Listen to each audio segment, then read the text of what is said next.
All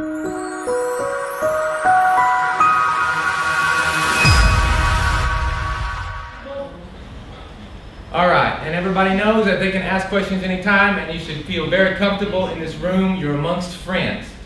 Okay, maybe not friends, but you're amongst colleagues that really want to hear your questions. All right, let's get started. Look at the person next to you, and I want you to answer this question. What is your biggest challenge as a writer? What's the biggest challenge in writing legal English? Go ahead and discuss that for a minute. Come up with an answer.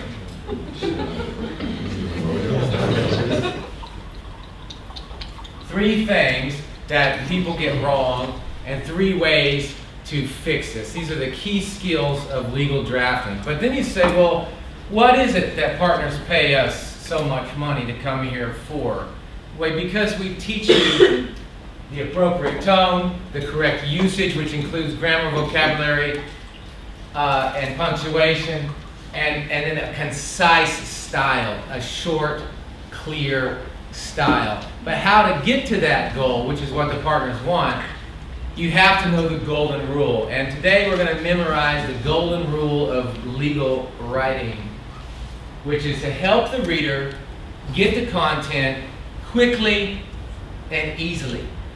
It doesn't matter if you're translating German law, which is a challenge that Janneke is having, or what Max is talking about, translating across cultures. Every reader wants the same thing. I don't have to convince anybody. That's why my job is so easy. I don't have to convince you of anything. Everybody's already convinced once they put themselves in the position of the reader, right?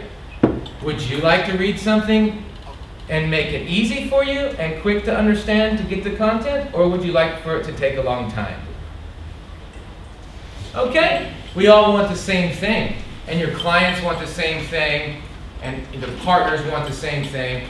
Help the reader get the content quickly and easily. Well, how do I do that? Well, we're going to find out. So getting the appropriate tone is the easiest way to, 1, remove yourself so that the reader can focus on the content. Okay, well, what is tone? We're going to go through appropriate tone rather quickly so we can get to the fun, exciting stuff that you're all here for, which is grammar. Right? Now, we're not going to spend too much time on it. On the desk in front of you is our materials bank for this workshop. These materials banked are based on my partner's book, published by LexisNexis. It's one of the world's top books for legal writing, and there's a reason why it is the top book for legal writing, because there's hundreds of practical tips and advice and words in this materials bank that will help you throughout your career. I'm going to refer to this materials bank throughout the workshop today and make sure that you're aware of where to find the relevant material that's going to help you in the future. And the main thing is, get rid of the legal style, okay? You can be formal, but you don't have to use legal style. All right, what's legal style? Well, let's see if you can spot it. This is a real email from a lawyer to me.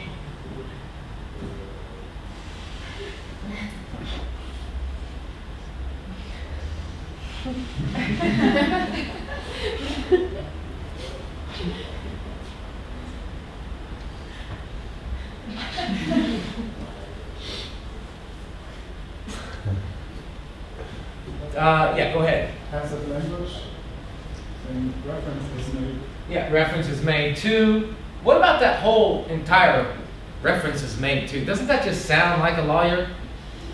Right? Does anybody else talk like that? No. Okay, reference is made to. Excellent. Okay, would you like to give it a shot? Definitions? Definitions, yes. Here and after. Provisions mean that here and after I'm using this. I mean, I want to be clear. This is what the definable term is. This is how it must be recognized. Excellent. So including definitions with terms like here and after. Let me go for another person who hasn't gone yet. The young lady in the back here with the glasses. Yeah, you. With the black. All the way to the back. Yeah. What's another legal style?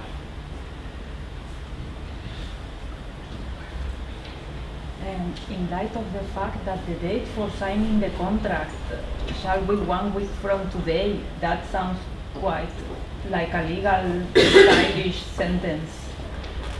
Absolutely. In light of the fact that, right? In light of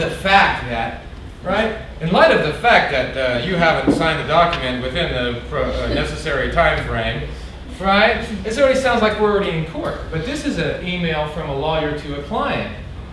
Okay? So when we talk about legal style, dropping a legal style, we're talking about unnatural phrases, what my partner Chris Jensen calls unnatural phrases. But you can have your cake and eat it too. You don't have to get rid of the contents like definitions. You don't have to get rid of that. You can keep that content, but you can express it in a style that's more reader friendly. Again, what was the golden rule of legal writing? It's not to make sure all of the definitions heretofore are absolutely correct and the client has full understanding of every aspect of everything the client must need in order to understand fully the implications of every single thing that needs to be said. Right? It's that we need to help the reader get the content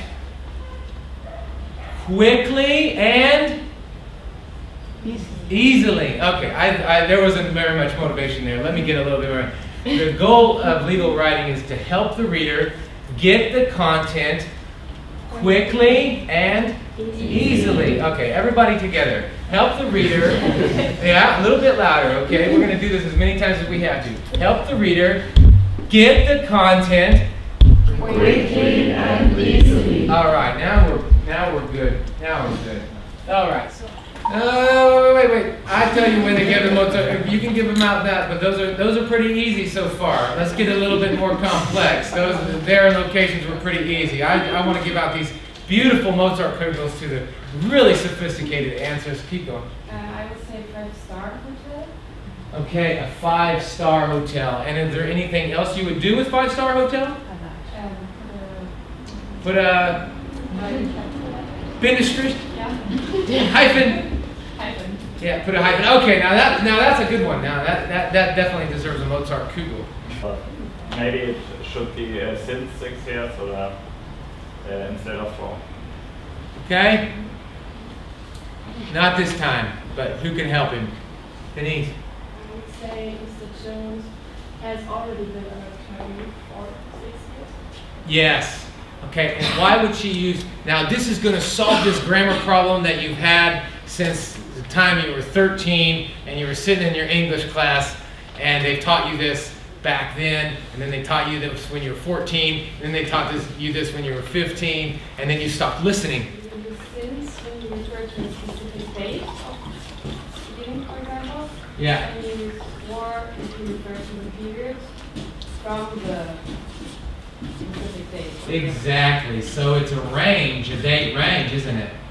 Isn't that simple? Now you know you're never going to make that mistake again. Now you know. Okay, so Mr. Jones has been, because we're talking about the present perfect, and we know this is one of the biggest challenges for German speakers because you don't have the same type of present perfect, has been an attorney with the firm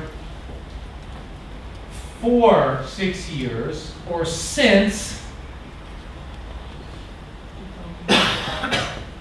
2013, right? So since 2013, a specific date, or for 6 years, a date range. Okay? How long have you been a lawyer? How long have you been a lawyer, Eunice? Been a lawyer for 2 weeks. For 2 weeks. What you do is you have one of these for each partner, or even, one of these for yourself, what you prefer. And then you can definitely make them say, wow, you really know how I write. And you have this secret thing in your file, all right? So this is an Annex C. And then I'll preview the next one by taking a look at this. This will be the last thing we do, then we'll take a 15-minute break and have some coffee. What are the grammar and the usage problems in this? Can you point any out? There are no grammar mistakes. There are no usage mistakes. What about the tone? It's very formal. It's appropriate formality. It's appropriate grammar, usage, vocabulary is correct. Look at, they even wrote without a single comma. But it sucks, doesn't it? There's something wrong with this piece of writing, isn't it? And that's going to be the last part of the workshop. The final hour will be devoted to the third great skill that you have to implement, which is style. Right? Not only do you have to wear a tie, but you have to wear an appropriate tie. This is my German tie. Yeah. I have a different tie for each country that I buy or that is a gift from somebody from that country, right? And that way I look like you. Right? I'm sorry that I can't talk like you, but I at least play the part. So my style is appropriate to the audience, right? And this is something to pay attention to. Let's take a look at how we've changed this, and this is a preview that you're going to be doing yourself.